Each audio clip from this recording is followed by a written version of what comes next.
Hello, beautiful one. Let's step back in time to just a few weeks ago when I was in the mountains with my family over the holidays. I took a little time out in nature and foraged for some moss. This time of year, here on the East Coast of the United States, the world outside feels still and bare. Most everything is asleep, and life can seem hidden under the cold. But I've learned that bringing even a little bit of green into your space can make such a difference. Plants remind me that life is still quietly working, even in the deepest parts of winter. I've created a video that delves into how I forage for moss and care for it, but let me share a few essentials with you here. First, a gentle reminder: always forage with care and permission, ensuring you leave plenty behind for nature to flourish. Moss, after all, is a gift to be cherished. To store your moss until you're ready to use it, I simply wrap it in a plastic bag. This provides it just the right balance of light and moisture to keep it alive for just a little while, patiently waiting for its moment to shine. Now let's fast forward to my studio. When I returned home, my paper whites were in quite a state. They had grown so tall they had tipped over. Before diving into my project, I took a moment to trim their delicate blooms and arrange them in a vintage silver pitcher I found recently at a thrift store. This simple act gave these lovely flowers a few more days to grace my space with their beauty.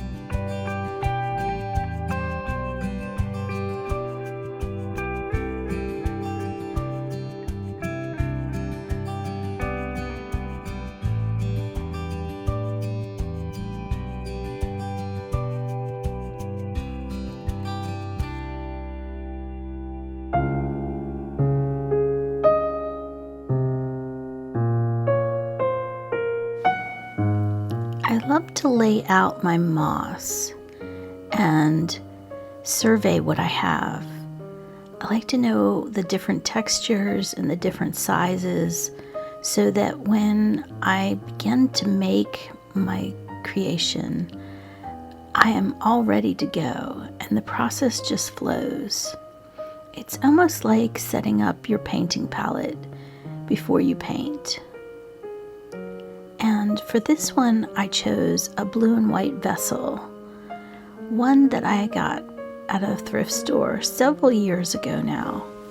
It's a classic soup tureen and perfect for planting bulbs this time of year or making a little pot like this with plants and moss. It just makes everything feel so fresh and alive, which I think is a priceless feeling this time of year. So I pre-moisten the soil so that the moss can stay nice and moist and happy. And I decided to use some little terrarium plants, which I also got while I was away. I picked a variety of colors and texture and I decided to leave them in their own pots. So if they do have different watering needs, then I can water them individually and keep them happy that way.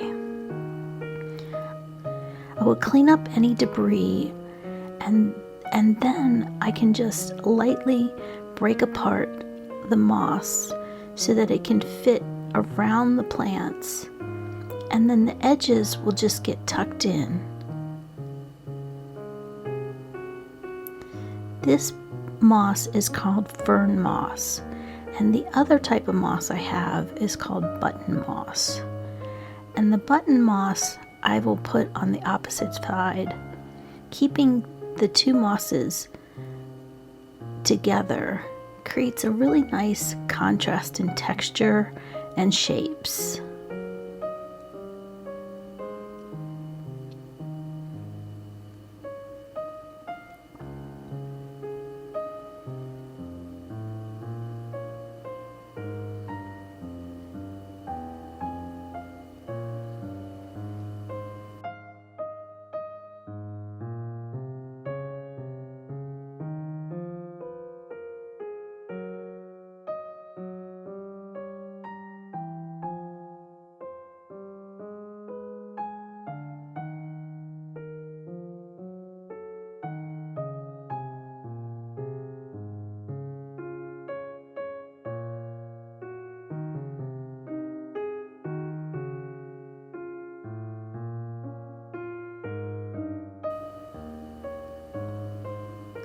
So once you're done, I just use a wet cloth to get off the excess dirt that may have gotten on your vessel.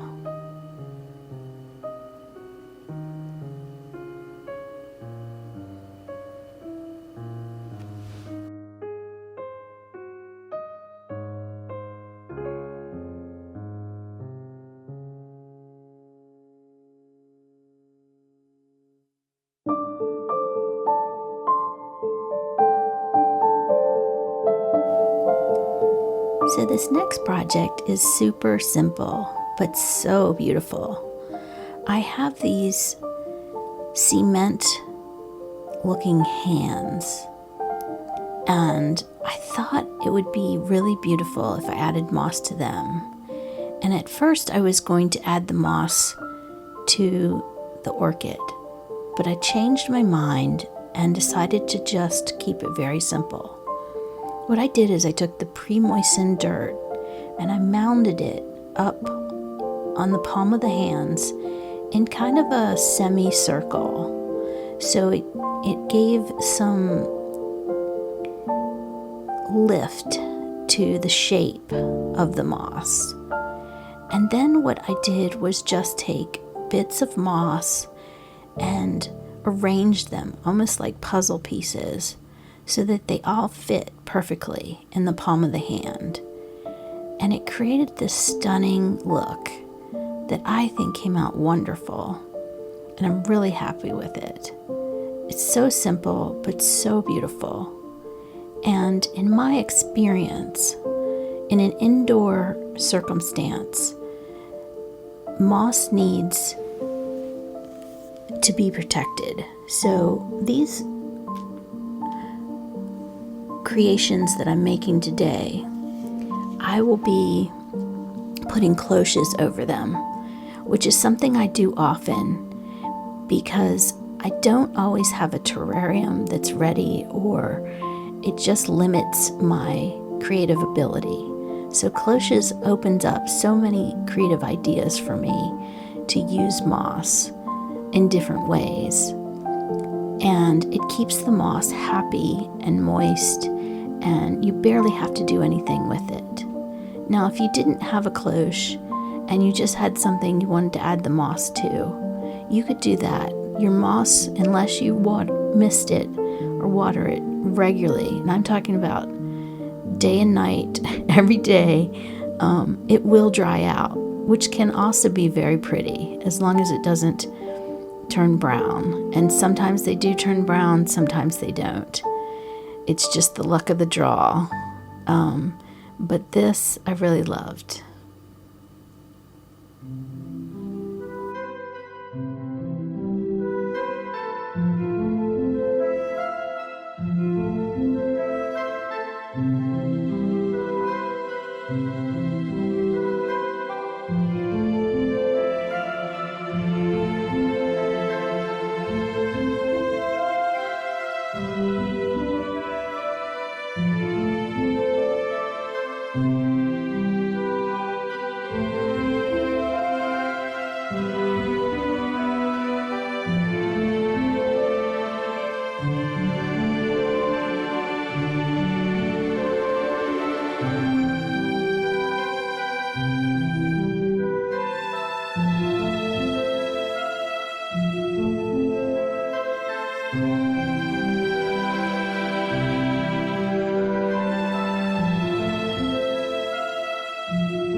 There's something deeply satisfying about these quiet acts of creation, cultivating life, arranging beauty, and weaving wonder into every day.